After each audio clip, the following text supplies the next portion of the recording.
Hello hikers, welcome to African Hiker. I'm Anita and I make videos about various hiking trails in Africa. In this video, I'll be giving you a day-by-day breakdown of the Drakensberg Grand Traverse. The Grand Traverse is a 230-kilometer hike from the north to the south of the Drakensberg. There is no trail. We have a defined start, finish, and 6 couloirs to tick off along the way. Everything in between is up to you. We set out to do a 5 to 6 day unsupported Drakensberg Grand Traverse. People have done it in half the time and people have done it in twice the time. You get to decide how you tackle this majestic mountain range. Day 1. Sentinel Car Park to Nguza Cave. We hiked 40 kilometers and had an elevation gain of 1,654 We're at the meters. start. Come.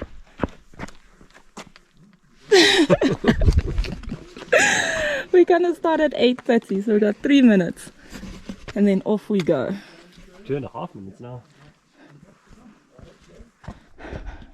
We're so close we could touch it. I wholeheartedly appreciate the fact that the Grand Traverse takes the easiest route up to the escarpment. The chain ladders can be intimidating, but they are perfectly safe and very convenient. And we are on top. What is our current elevation? I'm on 2,995 meters.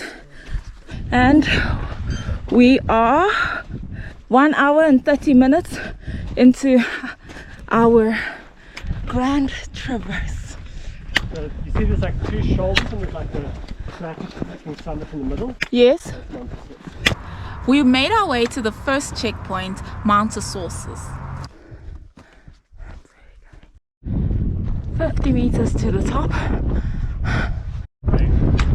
Yeah.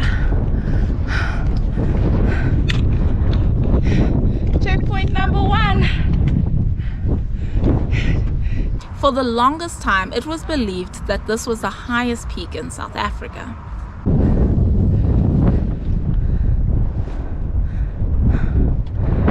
Okay, 7 kilometers done. I have a pretty decent copy of the whole Drakensberg mountain range in Jonathan's head. It's an interactive map. You can ask it questions, make suggestions. I highly recommend getting a Jonathan. Jokes aside, we had 2 GPS devices between us. The Garmin GPS Map 66i and the eTrex 32X. Both our phones have navigation apps and also our watches. We both have the Garmin Instinct 2. I also had a live tracker on me and InReach is activated on my Garmin device, so it acts like a satellite phone. This is probably an overkill, but I like having my own navigation system in place no matter how brilliant my company is, because I like knowing that no matter what, I'm able to get home. I can get myself home. We have just completed our first 1,000 meters ascent of the Drakensberg Grand Traverse. How many times am I gonna say Drakensberg Grand Traverse? And we're on Stamela Ridge. The top was over there. We're just walking along it now. So far so good, but also not so good, but also it's fine. The reason I said not so good but fine was because I started the Grand Traverse feeling a bit under the weather. The day before I was sneezing and fluish and hot, but thankfully my systems let up as I gained altitude. 8 hours, 24 kilometers. We're on the cutback highway now. December is not the best time for a traverse because of the rain. However, many traverses are done in December because that's when people have enough days off for such a long hike. You can be lucky and have delightful weather, or you can get rained on every single day like we did.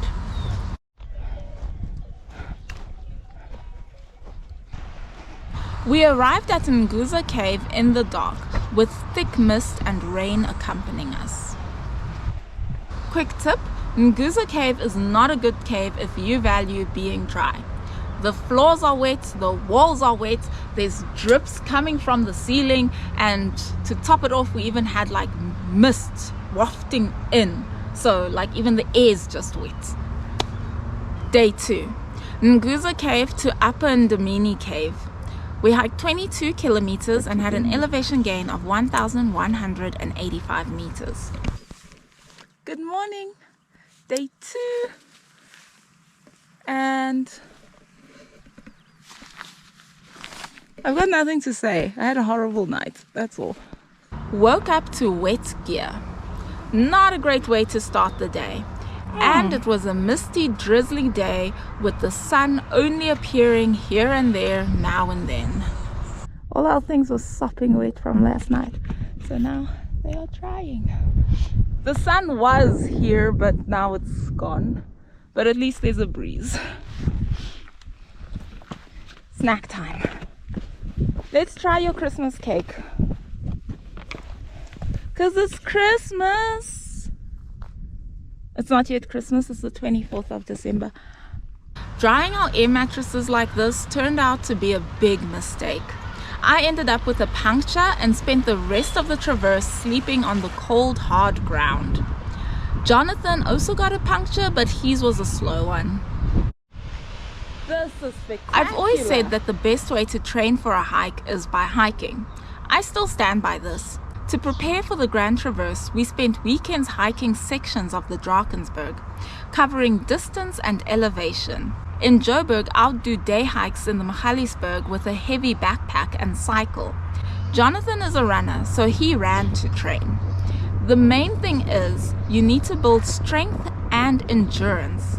This is a very difficult hike. We're heading towards Cleft Peak now, the second peak of the traverse.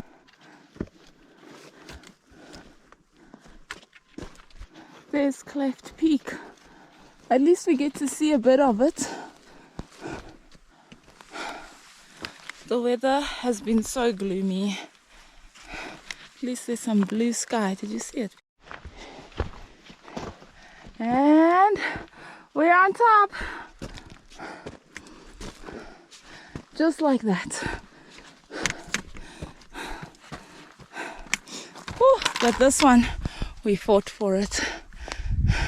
Are you showing them the cleft? Yeah, I just want to put my bag down. I hate this bag.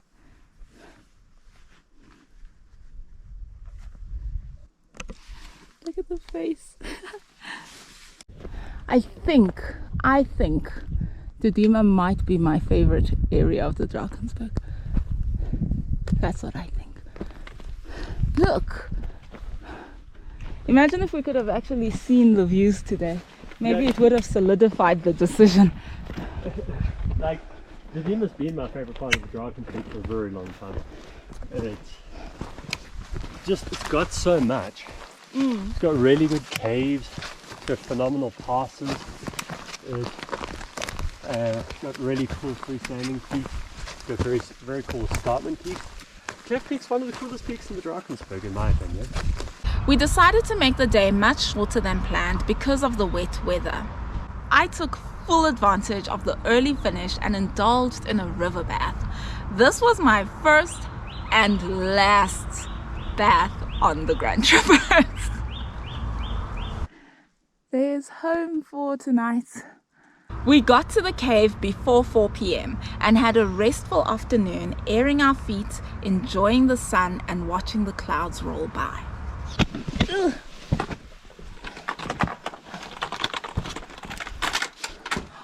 Oh, look, it's dry! You want to smile for a photo? Jeez. I'm so happy it's dry. Okay, cool.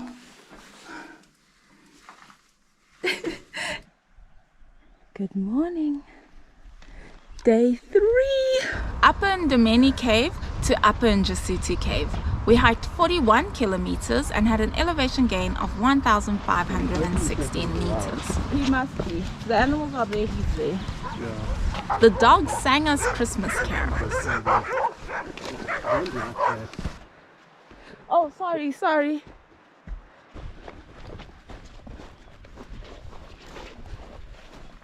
We are entering the Otis Cascades now. This is one of the few spots on the traverse where you actually go below 2,700 meters.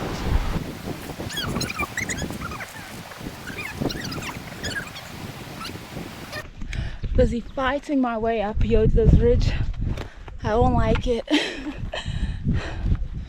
I had 6 Oreos. I kind of just like stuffed them. And that is not sitting too well. Do not stuff your face with Oreos when you have a big climb. But my thought was I would use the Oreo energy to get me up. So I'm just waiting for that to kick in. The nightmare is over.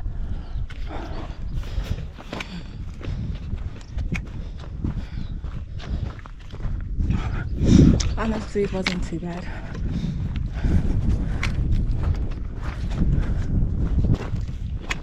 And we're heading there to Champagne Castle. Gonna walk along the ridge. By the way, this ridge is very, very long. You'll think after Yodeler's, then you get onto the ridge line, and then you go to Champagne, and then, you know, it sounds so quick, but you walk on here for quite a while, long while. Okay, leaving our packs, and now we're going to go and tag the peak quick.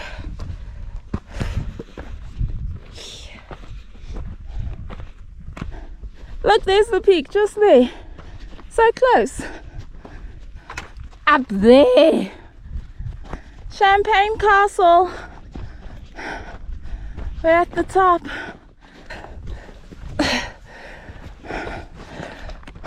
It came looks higher. To be safe, we'll do both. Yeah, sounds good. Shall we take a picture that side? Because I think the view will be better. Yeah, it will be. Yeah, let's go quick before this cloud rolls in. Yeah. Okay, same height. But again, I touched this one first. Oh, and by the way, Merry Christmas. We are standing here on Christmas Day. Oh, and their signal. Ship's prow pass. I checked the distance, crow-wise, it's 18.5 kilometers from here to Bannerman Cave. 18.5. We can do that. It's crow-wise. Oh. Well, we can be close. We have Christmas treats on this hike. Yeah. Some caramel chocolate cake. And Christmas cake. And fresh beef for the roast. On our way to Mafadi now. The weather has changed again, but hopefully it stays dry.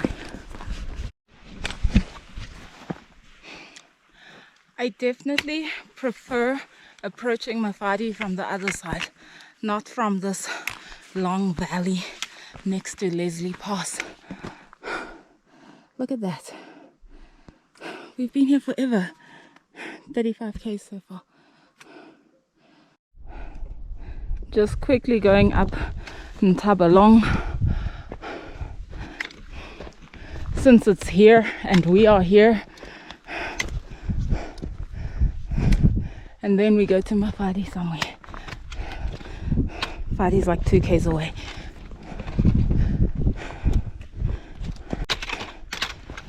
Litabalong. Tag. Oh, it was 3375. Yeah. If you'd like a visual explanation of why Mafadi is not the highest mountain in South Africa. It's Mafadi, that's the Tatabalong, and that's Makeka. 3,462 meters, 3,461 meters, 3,451 meters. So it's the lowest of the three. Mafadi. We're going there now, just searching for water. There are cows here, so it's not like the best place to get water. So we're gonna go upstream and check opposite direction from the mountain we're supposed to be climbing. But we can't go to the cave without water. There's cow dung right there. There is, but it's quite fast flowing, so I think that the contaminants are probably quite diluted. I'm just gonna fill my bottle, not my bladder. Yeah. The highest peak in South Africa. Not to be mistaken for the highest mountain. Here's Mafadi again for the 3rd time. Your 11th time. Okay. Tag. Oh! Whoops. Wow, do you know I've hiked to Mafadi 3 times and I've never made a video about hiking to Mafadi. We're going to the cave, Njasutu cave, Upper Njasutu. My battery has died. It's been about 14 hours. The irritating thing with buying a watch that is like small enough to not look enormous on my wrist is that it has a smaller battery. So yeah. Our main goal going into the traverse was to finish it. The weather forecast was not favorable, but we had an unspoken understanding that if it came to it, we would sit in a cave for 2 days waiting out a storm. But we were not going to bail. Hello again. That being said, we did have various passes in mind that we could use in the event of an emergency. Hope for the best, And this plan is our for the view worst. at the moment.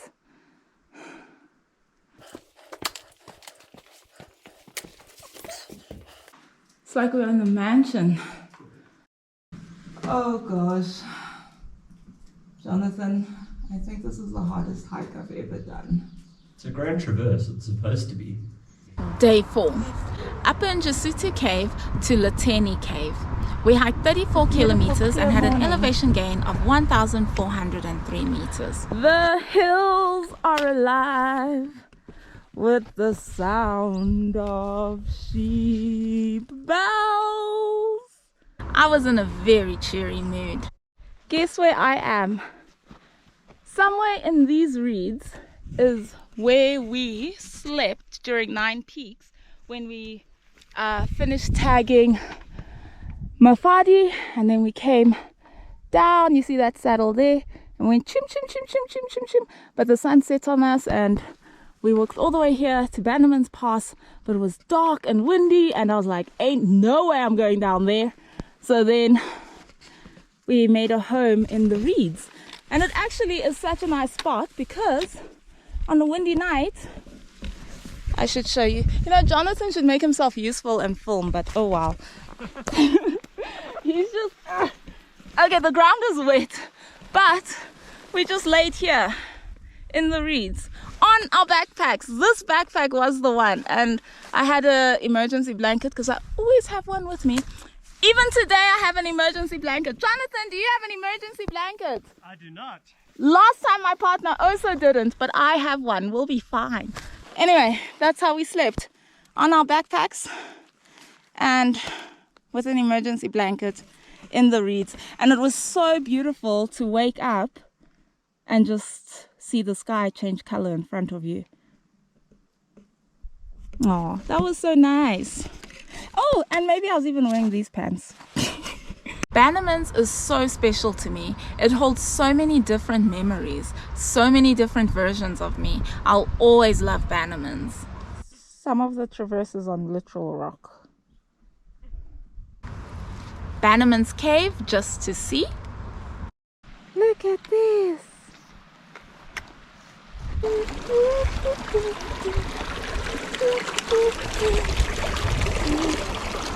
I didn't eat my dinner last night, so I'm eating it today for lunch. I've got cheese and tuna. And it's so strange because I was so hungry as we were approaching the cave. And when we arrived and got all settled, I just did not feel like eating. I didn't feel like eating. I was just snacking on things, just nibbling. But the thought of like, okay, now get the tuna and, you know, didn't appeal. Our wonderful weather ran out as we were approaching Mount Durnford. Originally, we were going to tag the peak, but we got caught in a thunderstorm. The lightning was frightening. We went up and over as fast as we could. Okay, it doesn't look so dramatic on camera, but it's bucketing with rain and it's hailing, and look where we are. Let me look at that. We're just in a hole by some rocks. There's Jonathan somewhere. Hello.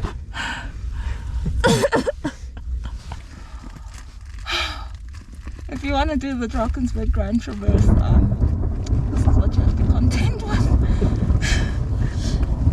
We're getting out now. Still raining a little bit, but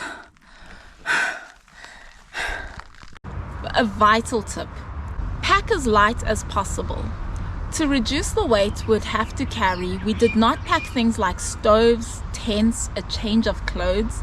We decanted consumable items into lighter, smaller packaging, and after packing my backpack, I re-evaluated every item to skim off another kilogram. Only pack the bare necessities, the simple bare necessities. My bag was 10 kilograms. so we're just gonna stop for lunch and then tag giants, and then then head to the cave. I said you can sit wherever your heart sings.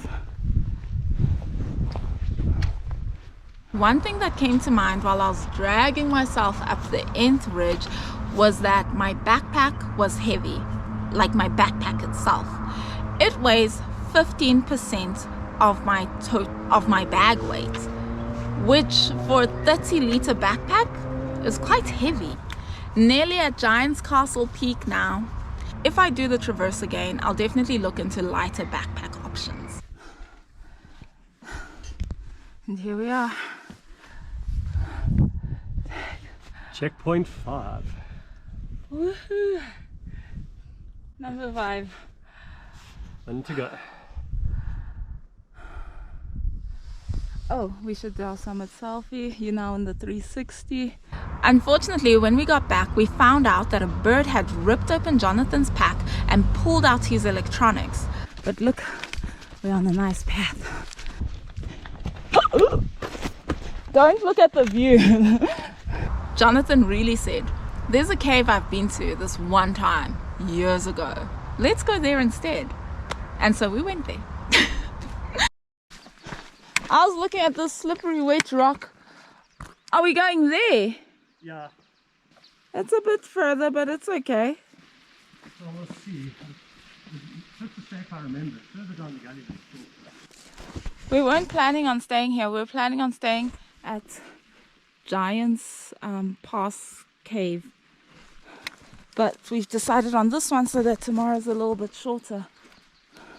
Day 5, Loteni Cave to Sandeleni Cave.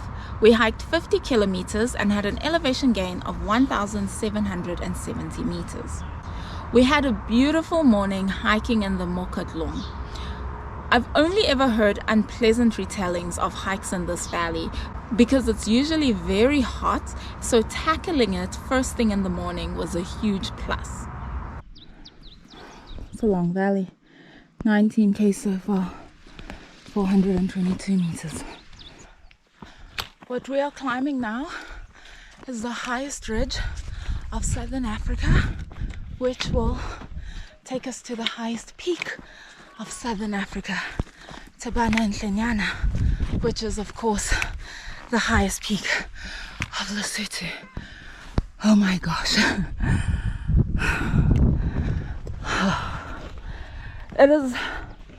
This is going to be the highest point of the Drakensberg Grand Traverse.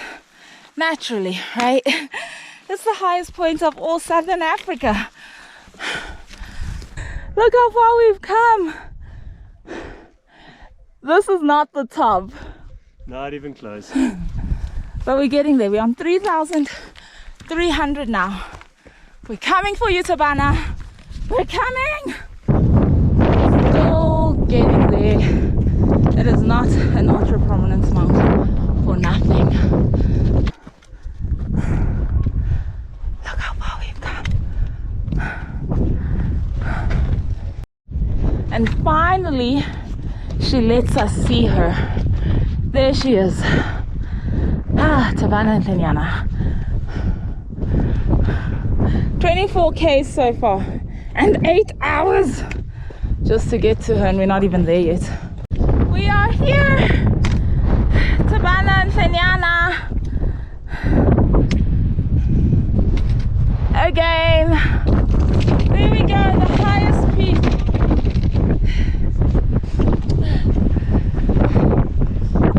The amount of shepherds in the Drakensberg has definitely increased. Jonathan has done the traverse 7 times and has never seen so many people. In general, the shepherds are friendly, pack sweets to give to them. We weren't expecting so many, therefore ran out and ended up giving nuts, biscuits, chips, etc. and I became pretty food stressed.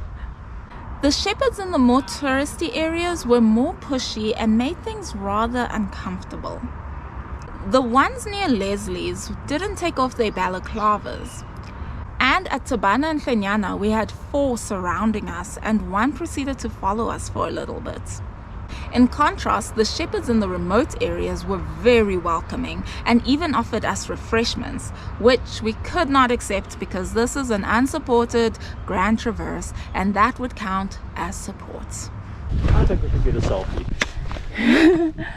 On the road. Okay. Wait, I want to look less tired. I want you to feel less tired more than I want you to look less tired.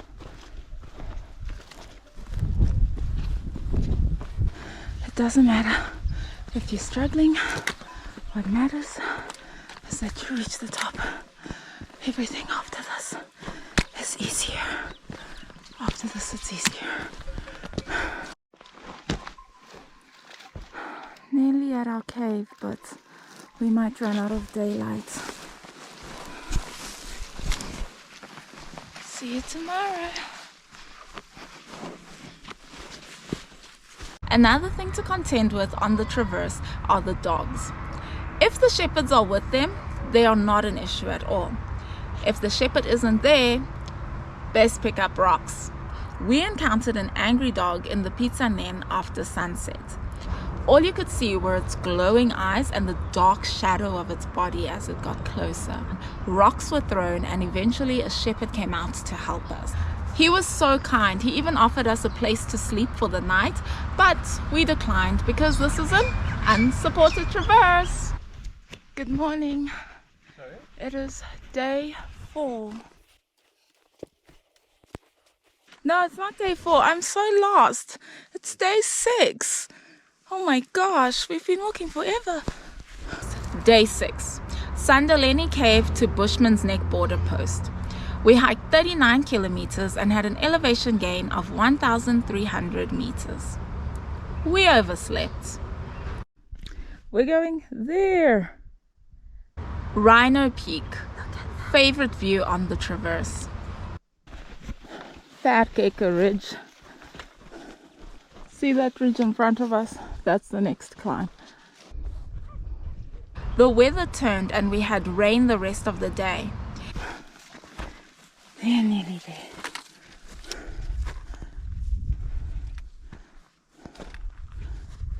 In Mzumude Valley, one of the most beautiful valleys in the Drakensberg, we saw nothing but mist. We were rained on all the way up Walker's Ridge and to Isikutula Pass. The mountain is tired of us. We tagged the peak but didn't even take a summit selfie. Once we got down the pass, the rain stopped and we hiked back into South Africa and down Tamatu Pass. We can all agree that the Drakensberg Grand Traverse is a physical challenge. We were basically averaging 40 kilometers per day. I wanted to do something to push myself, to see where my limits lie. What I was not prepared for was the mental roller coaster that the GT would take me on. This traverse is equally a psychological challenge. For me, it was a journey of accepting the things I cannot change, especially within myself. It's a bit deeper than just the weather. We are all hiking the same traverse, but mentally it will put us through different challenges, unique to you. You'll be stronger after this.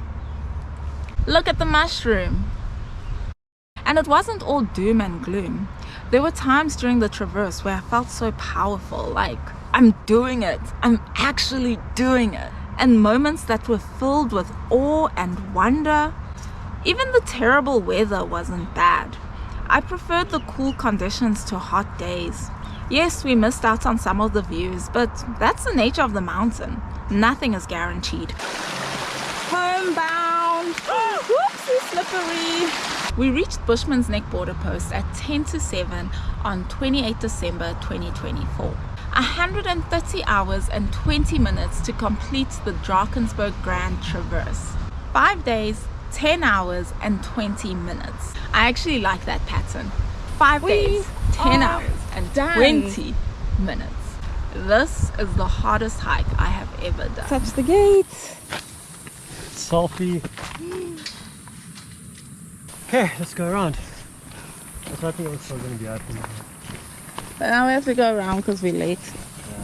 Thank you so much for joining us. If you want to see more of the Drakensberg, check out my Hiking in the Drakensberg playlist. I also have videos about what I packed for the GDT, what I ate on the GDT, and then also all our training hikes are on there too. So yeah, anyway, thank you. Goodbye.